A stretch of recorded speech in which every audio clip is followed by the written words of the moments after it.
अध्यक्ष महोदय, आज जो किसान है, गन्ना पैदा करता है, वह परेशान है कि क्या होगा, हमारा यह व्यापार रहेगा या नहीं रहेगा, उसका यह व्यापार चलेगा या नहीं चलेगा, एक तरफ तो यह कहा जाता है कि किसानों को गन्ने की ज़्यादा कीमत मिले, हम किसानों की सहायता करना चाहते हैं और किसानों से हम यह आशा करते हैं कि वे अधिक चीज़ें पैदा करें, लेकिन दूसरी तरफ किसानों को जो मिलने वाली चीज़ें हैं उन पर नए कर लगाए जाते हैं, केवल केंद्र सरकार ही नहीं, बल्कि राज्य सरकारें भी कर लगाती रहती हैं, अधिक उपज के लिए किसानों को कुछ चीज़ों की आवश्यकता है जिनकी पूर्ति करना बहुत आवश्यक है, उनको ऐसे साधन चाहिए जिनको वे खेती में उपयोग कर सकें, पैरा चेंज। हमारे प्रदेश में बड़े बड़े बांध बने हैं और उनसे बिजली पैदा होती है, लेकिन बिजली घर का कहीं पता नहीं है, बिजली घर यदि बना भी हुआ है तो भी उनको बिजली नहीं मिलती है, नलकूप पड़े हैं, लेकिन चालू नहीं किए जा रहे हैं, जहाँ पर बिजली पहुँची भी है वहाँ के जो किसान हैं वे भी दर दर की ठोकरें खाते फिरते हैं, लेकिन उनको बिजली नहीं मिलती है, बेचारे किसी तरह से कर्ज लेकर डीजल पंप खरीदते हैं और उससे वे काम चला रहे हैं, लेकिन अब सरकार ने डीजल तेल पर भी कर बढ़ा दिया है, इसका नतीजा यह होगा कि उनके पंप पड़े रह जाएंगे, फिर आपको कहाँ से अन्न मिलेगा,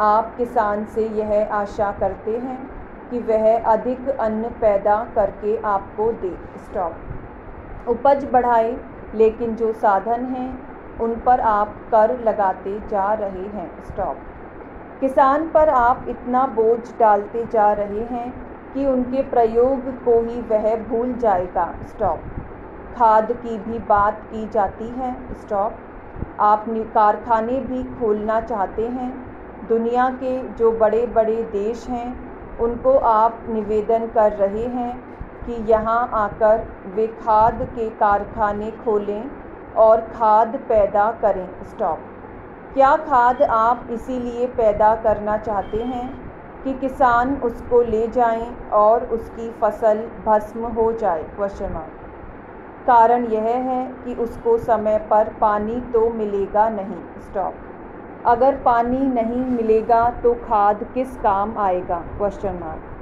इसीलिए आवश्यकता इस बात की है कि उसे पहले पानी दिया जाए, पैरा चेंज।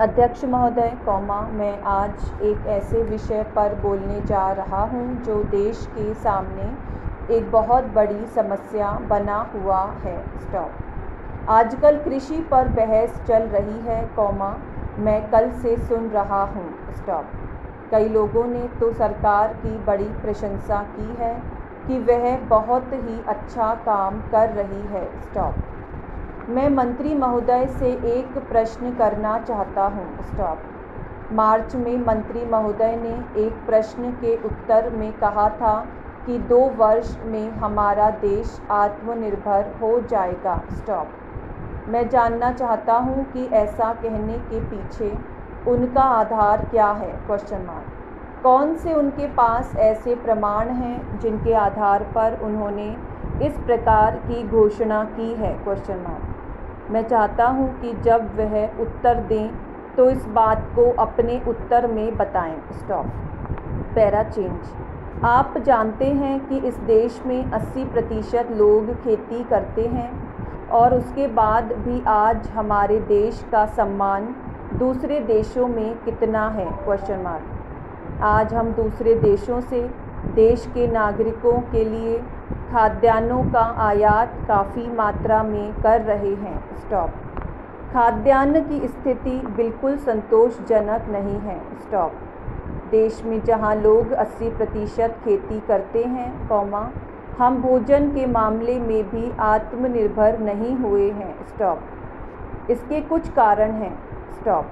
जिस समय देश स्वतंत्र हुआ उसी समय से इस सरकार ने कुछ गलतियां की है, जिसका यह परिणाम है कि आज इतने वर्षों के बाद भी हम आत्मनिर्भर नहीं हो सके हैं। स्टॉप। उसका सबसे बड़ा कारण यह है कि अपने देश में पहला स्थान खेती को न देकर उद्योग को दिया गया है। स्टॉप। उद्योग हमारे देश के लोगों की जीविका का मुख्य साधन नहीं हो सकता है। स्टॉप। भोजन की समस्या के हल के लिए किन किन चीज़ों की आवश्यकता है, उसकी तरफ हमें ध्यान देना चाहिए। स्टॉप।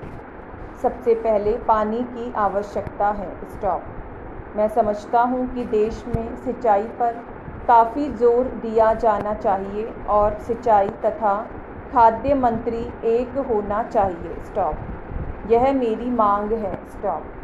पानी के बाद खेती के लिए खाद भी आवश्यक है। स्टॉप। खाद का स्थान दूसरा हो सकता है। स्टॉप। आज देश में खाद्य की बात काफ़ी जोर देकर कही जाती है। स्टॉप। यह कहा जाता है कि उपज को बढ़ाने के लिए खाद की आवश्यकता है, बिना खाद के उपज नहीं बढ़ सकती। स्टॉप। किंतु खाद कहाँ तक उपज को बढ़ा सकेगी, यह भी देखने और सोचने की ही बात है। स्टॉप। इस ओर एक समन्वयक नीति चाहिए। स्टॉप। Para change. महोदय, पंजाब के अंदर चंडीगढ़ का झगड़ा हो, सरकार ने जिस झगड़े को टालना चाहा वह झगड़ा और अधिक उग्र रूप लेकर देश के और सरकार के सामने आया। स्टॉप। इसीलिए मैं चाहूँगा कि इस सरकार को आगे के लिए यह परंपरा डालनी चाहिए कि जब भी इस प्रकार के कोई प्रश्न आएं तो उन प्रश्नों पर दृढ़ता से विचार किया जाए और तत्काल उनका समाधान किया जाए। स्टॉप। वर्षों तक उन प्रश्नों को लटकते छोड़ लोगों को आपस में संघर्ष का अवसर नहीं देना चाहिए। स्टॉप। मैं आपसे निवेदन कर रहा हूँ कि जो राष्ट्रीयकरण के समर्थक हैं वे भी राष्ट्रीयकरण को साध्य नहीं मानते। स्टॉप।